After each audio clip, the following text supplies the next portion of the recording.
Hi, it's Double O Pi, your undercover chemist here.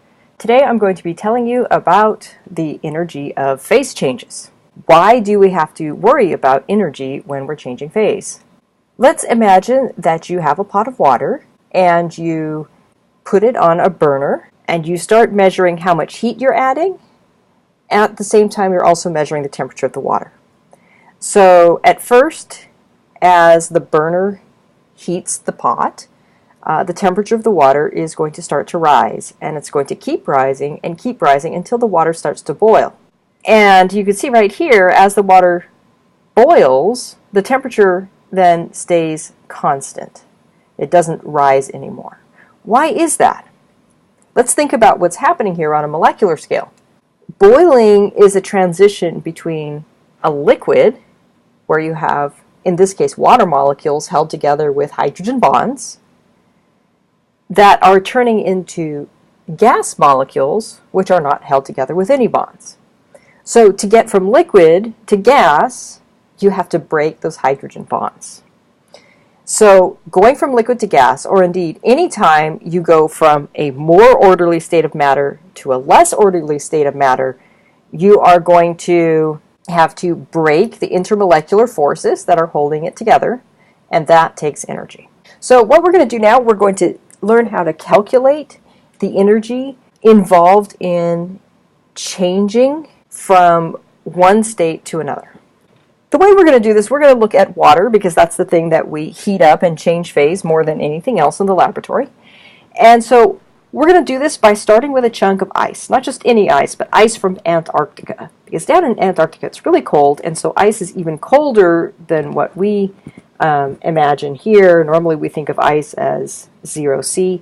Well, down in Antarctica you can have ice at -20, -30, or even colder. So here we are, we're going to look at what happens to this chunk of solid water as we heat it. So again, we have our graph here. We have the heat added in kilojoules down on the x-axis here, and we have the temperature of the sample on the y-axis. We start out putting energy into the ice, and what are we doing with that energy? Well, we're heating the ice. It's true, you can use energy for two different things. You can use it to heat something, or you could use it to change phase. But with the ice down at -20 or -30 or something like that, it's still too cold for it to turn into liquid water. And so what we need to do is we need to heat it to the point where we can turn it into liquid water. So you'll remember from thermochemistry that the equation for how much energy you have to put in to heat something is given by the equation Q equals ms delta T. So that's what we're going to use here. Of course, we can easily weigh the ice, find the mass. We can measure delta T, the change in temperature, with our thermometer. And then the specific heat, S, is given right here. This is for ice. That's what we're heating, ice. So this is our specific heat, 2.03 joules per gram Kelvin. We can keep heating it until it reaches 0 Celsius. When it reaches 0 Celsius, which is the melting point of ice, the energy that we put in is going to be used to break the hydrogen bonds that hold the water molecules in a very solid, rigid shape. So now what we're doing, we're putting energy in, we're breaking hydrogen bonds, and we're not changing the temperature. Because energy that you put into a substance is either going to go into changing phase or changing temperature. It can't do both.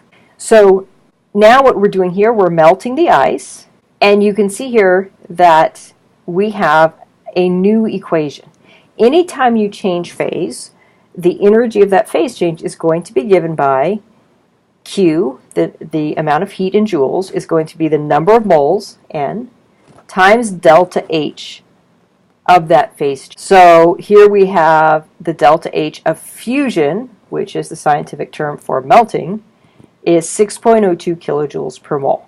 So that's how much energy we have to put in. During this time, we're changing phase, we're not changing temperature. And so as you can see, the temperature stays steady even as we continue adding heat. Now that all the ice is turned to water, any energy we put in is going to go into heating water. right? It can't go into phase change energy because we've already changed our solid water to liquid water, and we can't yet turn liquid water into gaseous water because that doesn't really happen at 0 Celsius. So now what we're going to do, we're going to heat up the water, and once again, heating a substance, we're going to use the equation Q equals ms delta T, and again we have specific heat that we're going to use. That's our S in the equation. And because we no longer have solid water, we have liquid water, now we have a different value for specific heat. It's 4.18. So we can keep heating the water, we can keep putting heat into the water until we heat it up to the boiling point of water, which is 100 Celsius. And once we reach 100 Celsius, the energy we put in can no longer be used to change the temperature because now it's going to be used for a phase change again. So that's going to be used for boiling water, turning it from a liquid to a gas. So we're not changing the temperature, just changing the phase. And so you can see this is one of the flat lines with no temperature change. And anytime you have a flat line on the heating curve, you're going to have the equation, the heat Q is equal to the number of moles times delta H of the phase change. Here that's delta H of vaporization, turning liquid into gas. And here is the delta H, not of vaporization, for water. Remember, this number here is specific to water. If you have a different substance, you'd have a different delta H of vaporization. So that goes on until all the hydrogen bonds holding the water together are broken, and all of the water exists as free-flying gas molecules. If you keep putting energy into those gas molecules, you can no longer use that energy to change phase. Instead, you're going to use it to change temperature again. And so what you can do, you can keep putting energy in, and that will be used to heat the water vapor or steam, because we're changing temperature of a substance. Q equals ms delta T.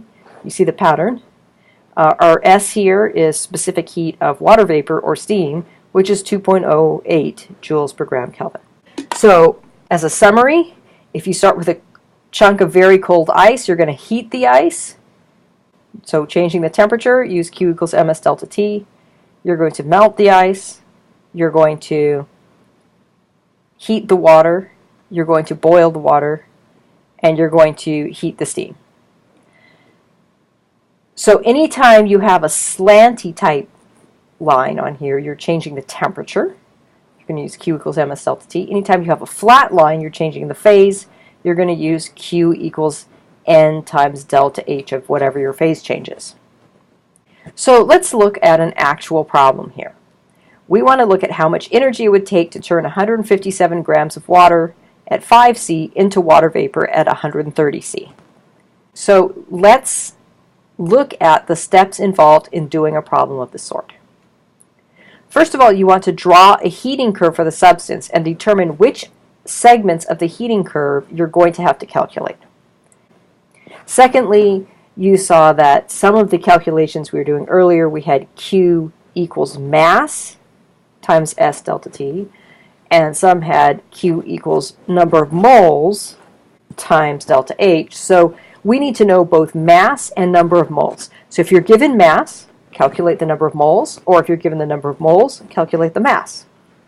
Third, you're going to go through, look at all the segments, look for the ones that change temperature, and use the equation Q equals ms delta T.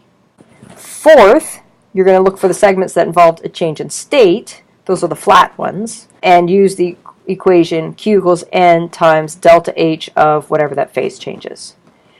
And then 5, you add up the total energy involved from all the different steps, making sure that the units match up, because you'll see that they will start out with different units. Okay, so let's go back to our problem, and we'll go through these steps one by one. How much energy would it take to turn 157 grams of water at 5 Celsius into water vapor at 130 Celsius? So remember, the first step is to draw a heating curve for the substance and determine which segments are involved. Let's look at what we've got here. What does our problem say? The first thing it says is 5 Celsius. We're starting at 5 Celsius. So where is that on the heating curve? It's above the melting point of water, which is 0 Celsius, and below the boiling point of water, which is 100 Celsius. So there's our starting point. Our next temperature that we have is 130 Celsius. Now, where is that going to be? Well, that's going to be above the boiling point of water, which is 100 Celsius. Here's this line right here is 100 Celsius, and this is we have to go all the way up to 130. So you could see which segments are involved here. Let's do step 2. We're going to use the molar mass of the substance to calculate the mass and number of moles. Now we're given the mass. We're given 157 grams. We also need to know the number of moles. So we can just use the molar mass. Here we're going to divide by the molar mass of 18.015 grams per mole. That gives us 8.72 moles of water. Okay, so we're going to take that calculation. We're going to put the results right down here for future use. Now, we have to look and say, for any segments that involve a change in temperature, use the equation Q equals ms delta T. The segments that involve a change in temperature are the ones on the diagram that are slanty. So you can look here, for example, the first thing we run into is this thing right here. We're going from a change in temperature, we're starting at 5 degrees Celsius, and we're going to 100 Celsius. Now, we can take our mass and put it in for M, 157 grams. We can take our value of S. Remember, this is liquid water, so we look over at this table here, and here's S for water, 4.18 joules per gram Kelvin. And then the change in temperature is always the final temperature, so we're ending at 100, minus 5, which is where we started. So it's the final temperature minus the initial temperature. So just as a detour, I have a lot of people ask me this. They say, oh, it's 100 Celsius minus 5 Celsius, but you have it in Kelvin. What we're going to do is we're going to look at the difference between doing the temperature in Celsius and doing the temperature in Kelvin. Remember, we're doing delta T. We have to convert Celsius to Kelvin, right, in order to get that number? Well, let's look at how we would do that. If you do this calculation in Celsius, we have 100 Celsius minus 5 Celsius is 95 degrees Celsius. Now, let's convert those numbers to Kelvin and see what our change in temperature is. In Kelvin, so we converted 100 Celsius to Kelvin by adding 273.15 Kelvin. We'd convert 5 to Kelvin by adding 273.15 Kelvin. But you'll notice something about this, which is that these two cancel out. So your final answer is going to be 95 Kelvin. Anytime you're calculating delta T, remember, because that's one temperature minus another, that conversion factor of 273.15, that will cancel out. So you can just subtract the temperatures in Celsius, get the answer in degrees Celsius, and it will be the exact same number in Kelvin. Okay, so when I say 95C, it's also 95K. Okay, that's true. Anytime you use delta T, if you're not subtracting, you can't use that shortcut. Okay, so we're going to go back to this. Now you can see we've got 100 minus 5. We have 95K for our delta T, and that gives us 62,345 joules just to heat the water from 5 Celsius to 100 Celsius. So let's take that calculation. Let's put that number right there. There we go. Next, we're going to calculate the next segment that involves a change in temperature. So you can see here, it's going to be this slanty segment. So we're going from the boiling point of water, 100 Celsius, to 130 Celsius. Once again, change in temperature, we're going to use Q equals ms delta T. Our mass hasn't changed. Our specific heat, because we're above the boiling point of water, we're talking about water vapor or steam. So we're going to use the specific heat for steam, which is 2.08 joules per gram Kelvin. And then our delta T is going to be 130, which is our final temperature. We're going up to 130 according to the problem, minus the temperature we started heating at, which is 100. And that gives us 9,797 joules. So let's take that. Let's put this information right here. We've calculated the energy change for all the segments involving change in temperature, all the slanty things that we're looking at. Now we need to do the segments that involve a change of state, the flat lines, which we only have one of here, this one right here. This involves going from water at 100 Celsius to steam at 100 Celsius. So we're going to use the equation Q equals N times delta H of whatever your phase change is. Here we're going from liquid to gas, and that's delta H of vaporization. So our number of moles, which we calculated earlier, is down here, 8.72 moles, times delta H of vaporization, which is 40.7 kilojoules per mole, and that gives us 354.90 kilojoules. So we can take that, we'll put that right there. Once we've done that, we've calculated the energy change for each step of this process.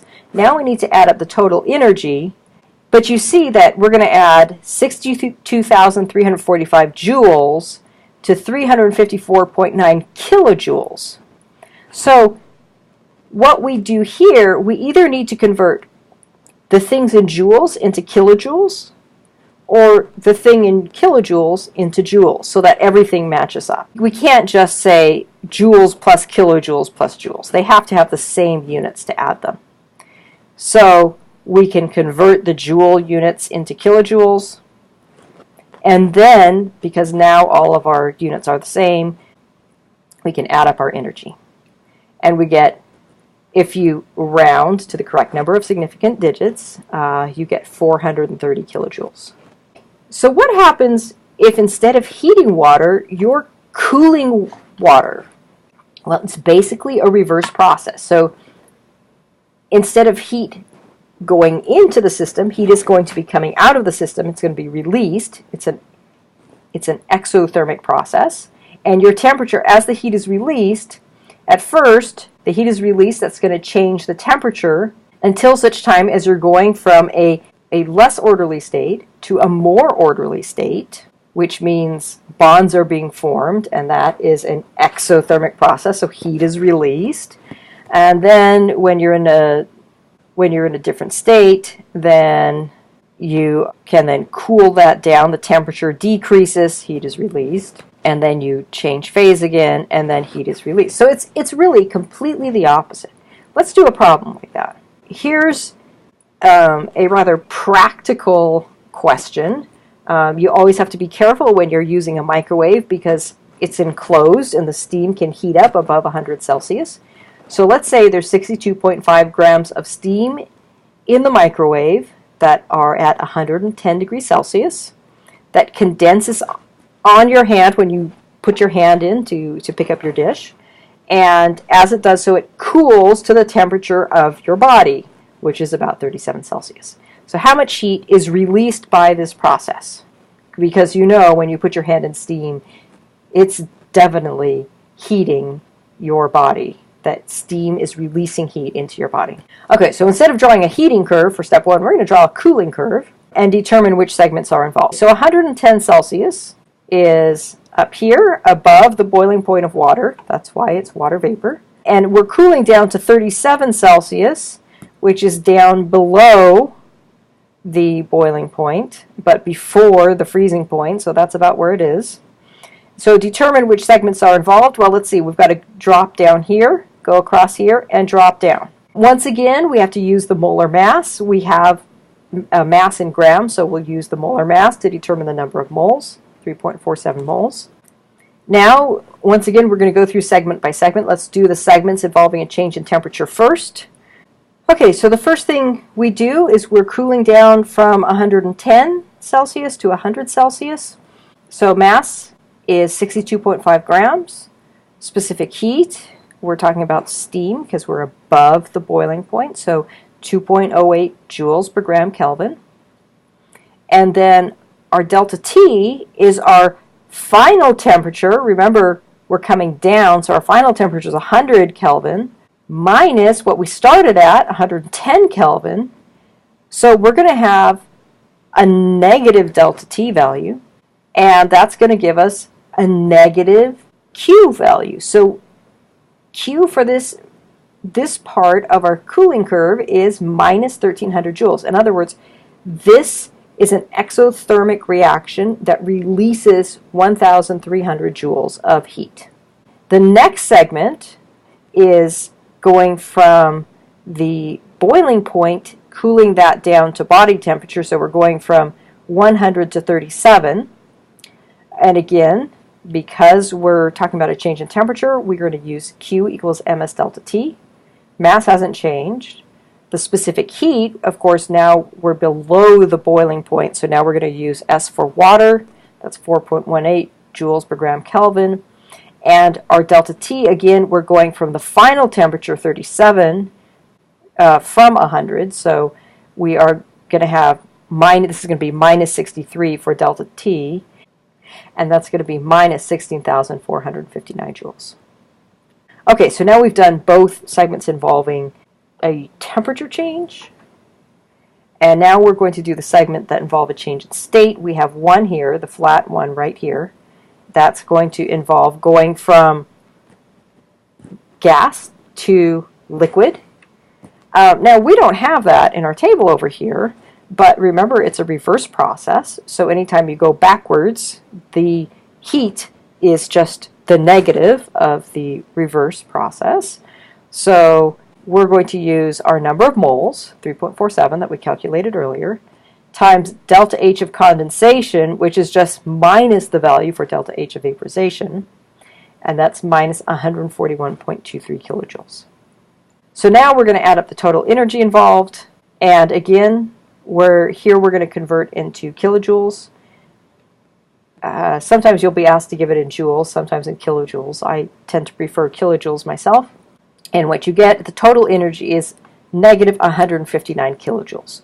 So what that's saying is you put your hand into the microwave, the steam condenses on your hand, cools to body temperature, and it releases 159 kilojoules from the steam, goes into your hand, and that's why you get a steam burn.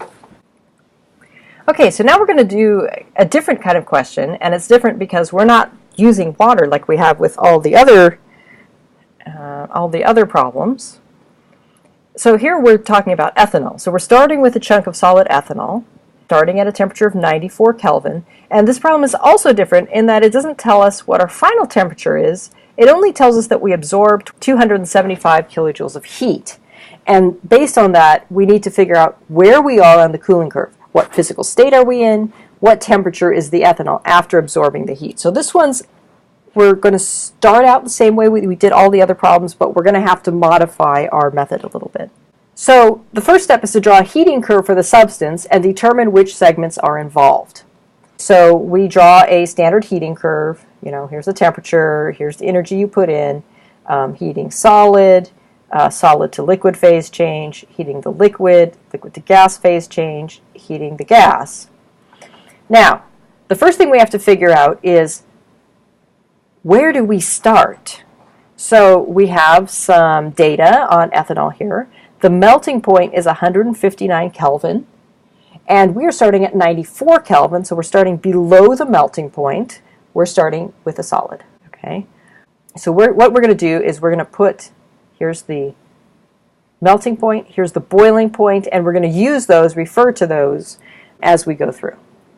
Okay, so we're starting at 94 Kelvin, right about there maybe, and we don't know which segments are involved. We know we're going to start heating here, and if we have any leftover energy, we'll melt it. If we have any energy left over that, we'll heat the liquid, etc. So again, we're going to need to know both the mass and the number of moles. So the mass is 575.2 grams. We convert that to moles. Get 12.48 moles. Now, as we go along our heating curve, what we're going to do for each segment that we go along, we're going to calculate the heat that's absorbed and see if we've used up all of our energy yet. Okay, we'll stop when we've used up all the heat. Okay, so for the first segment, this one right here, this is a slanty part of the heating curve. We're changing temperature. We're going to use Q equals ms delta T. So the mass is given to us, 575.2 grams.